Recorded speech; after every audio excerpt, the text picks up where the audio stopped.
It had been 3 days since I last heard him walk around the garden. I know I will run out of food eventually, but I can't risk going outside. I'm using the last battery to write this and hopefully make people aware of him. It all started Tuesday morning. I own a small ranch where I produce and sell pasteurized milk to townfolk. I had a regular customer named Larry who would come to me, buy the product, and make cheese out of it. He would come around Monday, and I would leave some raw milk for him in 2-liter bottles for him to take. It was like a subscription. He called me telling me he would arrive Tuesday due to personal problems. I said no problem, and Tuesday morning came and he did arrive. He did the usual, put milk in his car, pay me the last month's debt. As he was counting the bills, we both stopped to admire the silence. No cow was mooing, no bird was chirping, just silence. As our ears adjusted to the silence, we started hearing a sound coming from the fields. Then, small steps on the grass. It was weird, as no cow was moving. They all froze. Not even their bells were ringing, even though they were let free to roam their part of the field covered by fences. Larry then left disturbed by the silence. I went to check on the cows, and they were all laying on the grassy field, pretending to be dead. And then, I saw who they were scared of. An abomination of a man. It looked like the mummy of a black bear. Only muscle and bone, no fur.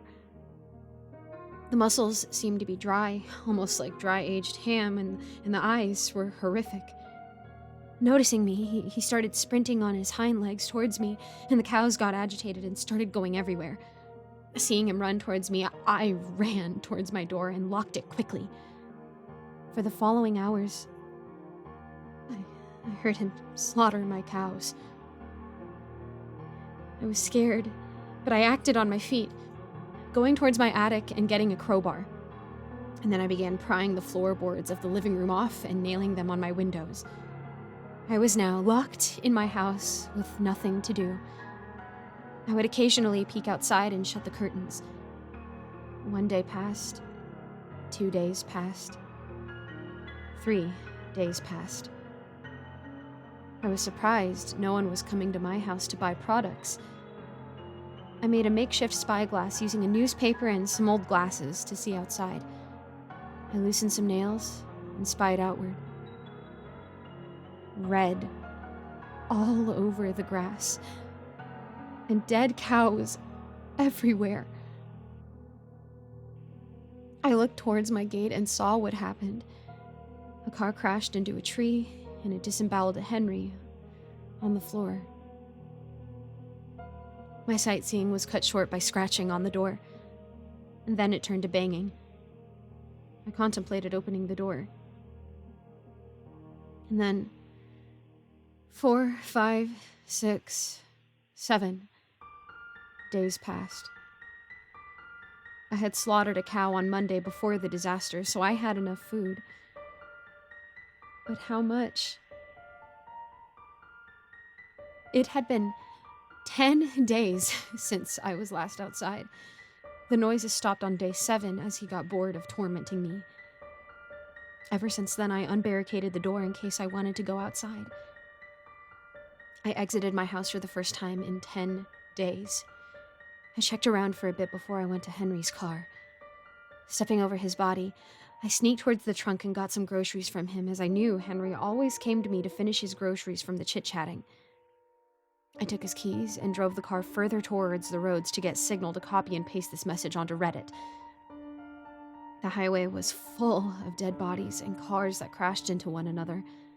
I looted the cars for any groceries.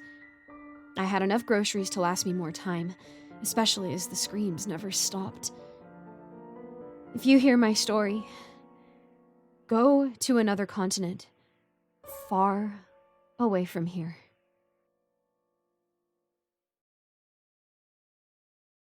Hello, everyone. Thank you so much for listening to this narration. I just wanted to give a quick thank you to all of my patrons who are subscribed over at my Patreon. We have a great big thank you from me to you, Alonzo, Kozak, Icy Narrates, Jesse Hartley, Andreas Anderson London, and Geek Sanctuary. Thank you guys so much for supporting me. If you would like to support too, just check out the links in my description. And thank you again for listening. I hope to see you all in the next video. Bye-bye.